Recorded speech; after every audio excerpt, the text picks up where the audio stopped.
Agora eu vou fazer o seguinte, eu vou deixar paradinho aqui por um tempo e vou criar uma outra função aqui.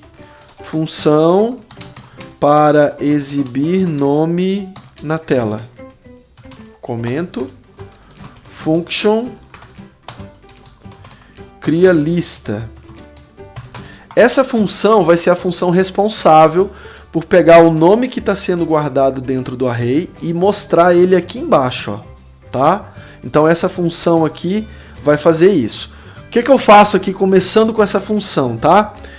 Bom, lá no meu código eu criei uma tabela, a gente já viu essa tabelinha aqui, ó. Então eu vou fazer o seguinte, eu vou copiar do TR até o final ali, Ctrl C. Vou voltar aqui no meu JavaScript porque eu vou precisar dela. Eu vou fazer assim, ó, let tabela. E aí eu vou pegar essa tabela que está criada lá e vou colocar aqui.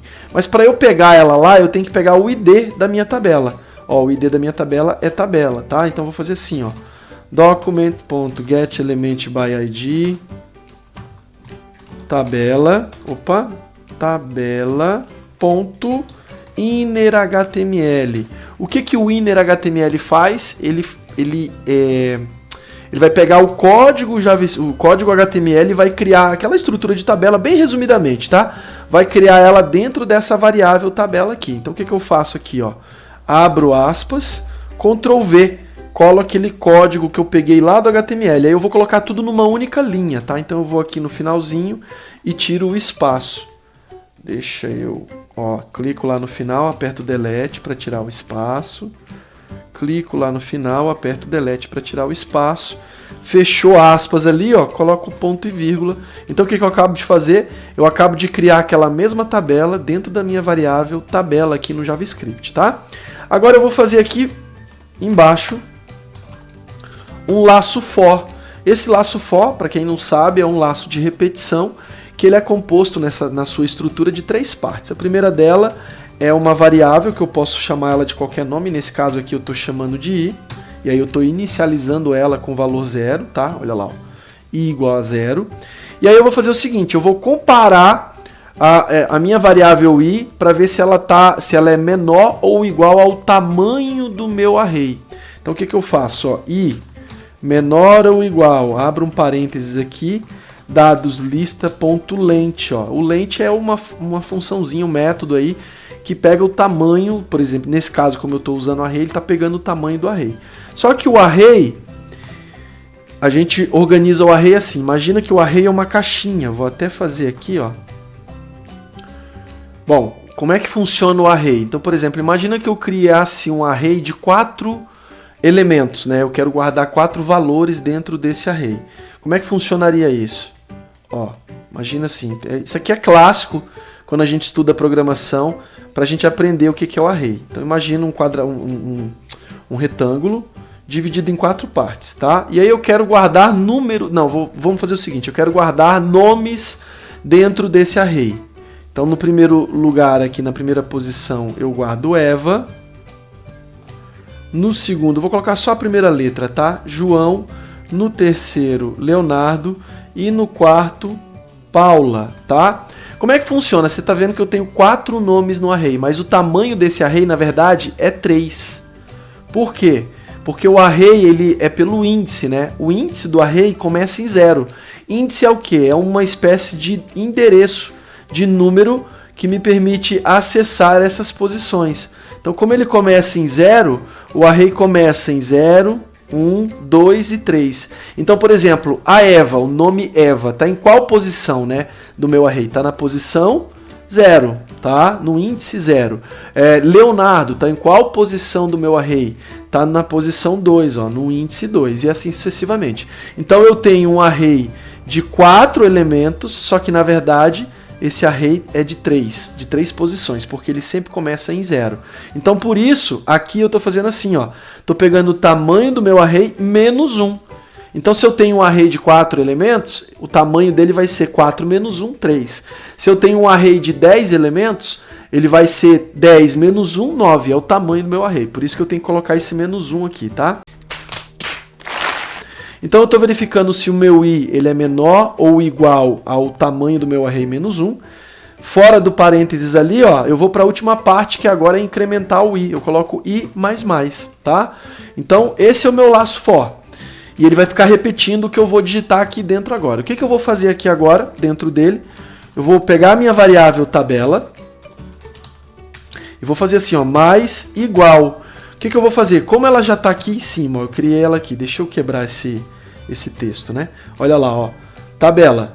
Ela está guardando aquela parte de cima da minha tabela aqui, ó, essa parte aqui, ó, nome de usuário e ações, certo?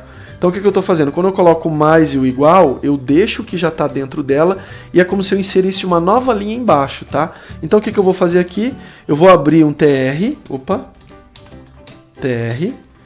vou abrir um td, o td abre a linha, exemplo do th, e aqui, ó, fora das aspas eu coloco um sinal de mais para concatenar. Concatenar o quê? O nome, o primeiro nome do índice 0 que tenha sido digitado ali. Então eu chamo o meu array, ponto, array, colchete i, ó. Então eu estou pegando nesse exato momento, como o meu i é 0, se eu tiver digitado Léo, Léo vai ser guardado na posição 0. Então ele está pegando o Léo na posição 0 aqui e colocando na primeira coluna da tabela.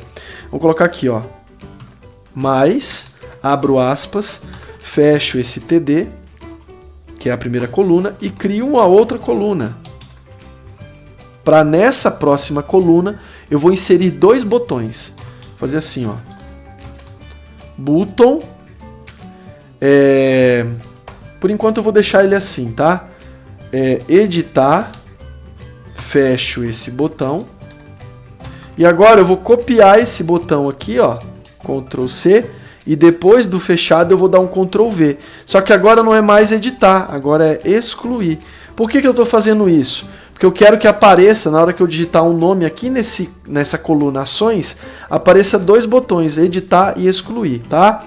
Então, coloquei aqui os dois botões, tá? Para quem não pegou aí, só pausar o vídeo e olhar o código. Depois desse outro botão, eu vou fazer o seguinte, ó. Eu tinha aberto um TD, então eu tenho que fechar essa coluna, barra TD, e agora eu fecho a linha que é o TR. Barra TR, certo? Olha lá, ó. Acabei de guardar essa informação, tabela, acabei de guardar essa informação mais essa informação dentro da variável tabela. E aí eu preciso pegar essa informação e colocar lá na janela, na página. O que eu faço? Ó? Document.getElementById, getElementById, pegando o meu ID tabela, ponto innerHTML, recebendo a minha variável tabela. O que ele vai fazer? O que ele vai fazer? Ele vai escrever, à medida que ele tiver um novo usuário digitado, ele vai escrever o conteúdo dessa variável tabela na janela. Pronto, criei. Basicamente a minha função para colocar o nome lá é essa, tá?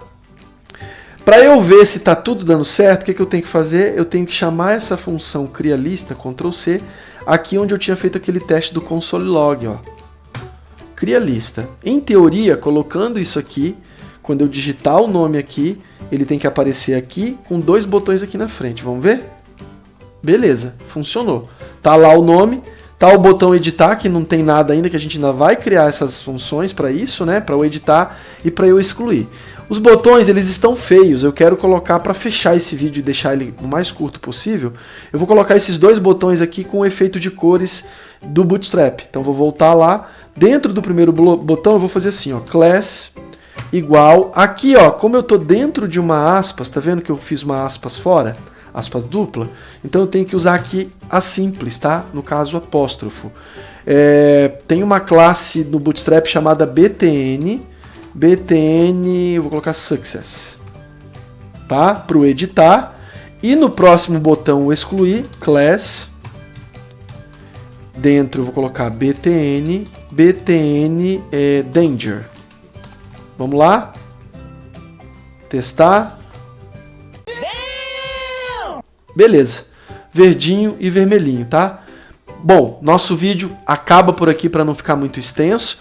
No próximo vídeo eu vou mostrar como é que a gente cria as funções de editar e excluir para fazer essa aplicação nossa funcionar perfeitamente. Perfeito? Gente, é isso. Beijão, até o próximo vídeo.